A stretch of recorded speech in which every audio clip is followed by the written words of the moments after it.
Hello everyone, Time to Grind here, and today I wanted to talk about the cycle we see in like modern FPS games, in games like Call of Duty and Battlefield, where, originally they were like World War I, World War II games, and then people started getting sick of World War II games, so then they made modern games, and then modern games turned into future games, and now future games are turning back into like World War II games and stuff like that, and, obviously you guys probably know, the big examples, but, for Call of Duty, you had all the older Call of Duties, which were like, World War I, World War II stuff. And then they started doing Modern Warfare and Black Ops, which was modern as well. And then, past modern, you started going to future, so you had Infinite Warfare, you had Black Ops 4, you had all of this, Advanced Warfare, all this stuff, you had the future stuff. And then we went back to World War II. You had Call of Duty World War II. Same thing for Battlefield. They didn't get really super futuristic, but it kind of got, very, very modern, and then it went back to World War I, and now the new Battlefield game is going to World War II, and the new Black Ops game is going back to kind of modern, but a little bit futuristic, but mainly modern. And, for the most part, it's kind of been a circle. You have kind of going like in history. You have the older games, about like World War I, World War II, then you got modern, then you got future, and then you cycle all the way back around. And I kind of wanted to talk about that because it's very interesting, to say the least, because it's something that, it seems like everyone wants what they don't have, and that makes sense, because if you have, if you've been playing World War II game after World War II game after World War II game, wouldn't like, oh dude, this game's like modern, like Afghanistan, those type of wars, that'd be like an interesting, kind of theme. And then once you get a lot of modern games, you're like, okay, I'm, kind of bored of this, maybe, oh, what would be cool, futuristic, oh dude, what if you could like have a jetpack and stuff like that, that'd be awesome. And then you have, futuristic game after futuristic game after futuristic game, and then you're like, oh, it'd be cool to like go back to like World War II and use the guns they had to do, and stuff like that. So, it's not really anyone's fault, because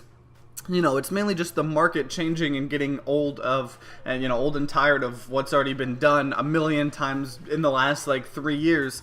But one thing I think is interesting is the kind of different path that Call of Duty and Call of Duty and Battlefield are taking, because those are the two main kind of modern FPS games that are following this cycle. Obviously, it leads to trends in the entire video game industry, so it's going to affect other, first-person shooters and, even games from other genres, but it's mainly going to be the Battlefield and Call of Duty. Those are the two different things, the two main ones. But it's really interesting to me how they're kind of taking this shift differently, because, Call of Duty, they're taking it more traditionally, this cycle way more traditionally, like I was saying. They started with the old ones, went to modern, then future, and now they're going all the way, they went back to World War II, and then they're going to modern. So it's still kind of a cycle, whereas Battlefield, you kind of had old-timey, and then you had, like, kind of modern, and then you went back to old-timey, so it hasn't really gotten, like, a super futuristic one like we saw with Infinite Warfare or anything like that. But it's still kind of generally following that cycle.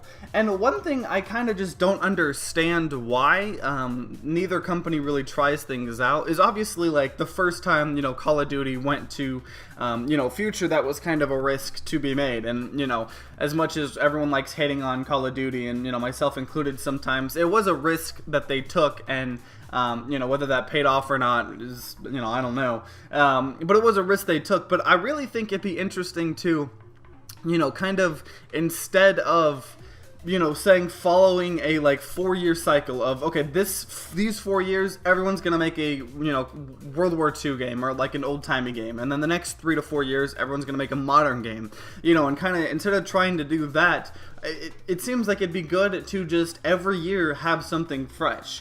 So 1 year you go back in time, 1 year maybe you're in the future, one time you're in modern times and stuff like that. And one thing I also just, after watching the Battlefield 4 trailer, I really don't understand why no one has really tried like a mainstream alternate history game, because in the Battlefield 4 trailer, at the very end, you have that, female character or whatever with the like, you know, really awesome looking steampunk like prosthetic hand. And I know technically, you know, those things were real. I'm not saying, you know, woman having a prosthetic, you know, hand is, you know, the most unrealistic thing in the world, but it's not realistic either. Like, just because some of the things exist doesn't mean that it's realistic for them to be there. And, you know, I was one of the big defenders in World War II of having women, and, you know, a lot of people were mad that there were women and, like, you know, black people in the game, and I don't really care, because it's a game. I don't really care. I'm not playing the Call of Duty game for max realism. And, you know, I'm not really mad about it in the Battlefield trailer at all, but it's just made me think about how awesome it would be if, like, you know, the new Battlefield game was like an alternate history World War II game.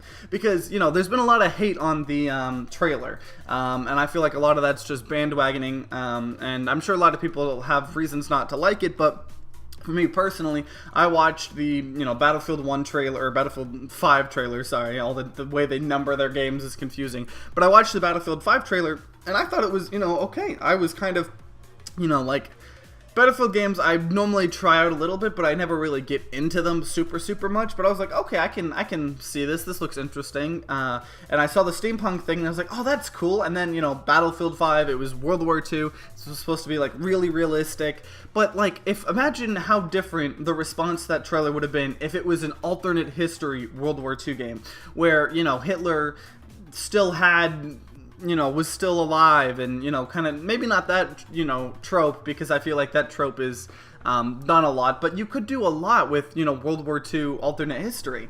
And I don't really know why. Maybe it's just because, you know, Battlefield and Call of Duty need to be super mainstream, and they need to be, you know, at least the themes most likely need to be really simple to, you know, appeal to the most people on the planet, so they sell the most copies. But I think it'd be really interesting to see like an alternate history thing like that, because I don't know, it's just, it's interesting. It hasn't been done before, you know, and maybe it's like I'm just following in the same cycle where, you know, I haven't played any alternate history games lately, and, you know, when I get one, I'll like it, but then if every single game studio starts making an alternate history game, maybe I won't like them as much anymore, and that's fine, but I think it would be very interesting to see, especially since, you know, Battlefield, they're still having their campaigns, whereas Call of Duty, they're kind of now focusing, at least with Black Ops 4, more on, you know, the multiplayer and the Battle Royale experience, because they aren't making a campaign or anything like that.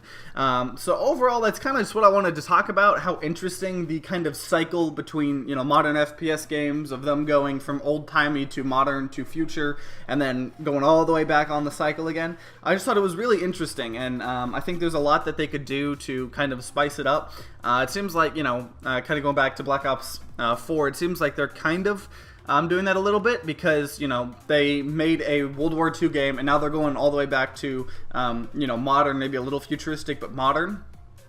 So, you know, hopefully the next game isn't another modern game, but, you know, maybe it goes back to old-timey. You know, I really hope that they just let the devs pick what they want, rather than saying, okay, we're going to do 3 modern games, then we're going to do 3, you know, you know, future games, and then 3 old-timey games, you know, because I think that bores people out very easily. And that's why I feel like the reception at the beginning for Call of Duty World War II was so good in the first place, because it was different. But yeah, that's kind of all I wanted to talk about. Obviously, one of the great things about this show is not only, you know, talking at you guys, but listening to you guys' opinions in the comments down below and having discussions with you. So if you guys have any opinion on this matter, or anything, you know, about this kind of stuff, let me know in the comments down below, and I'd love to, you know, I read all the comments and everything like that. But if you guys enjoyed this video, then consider leaving a like down below and subscribing to see more content. New video comes out every Wednesday and Sunday. And like always, guys, I hope you guys have a great rest of the day, and see you guys next time.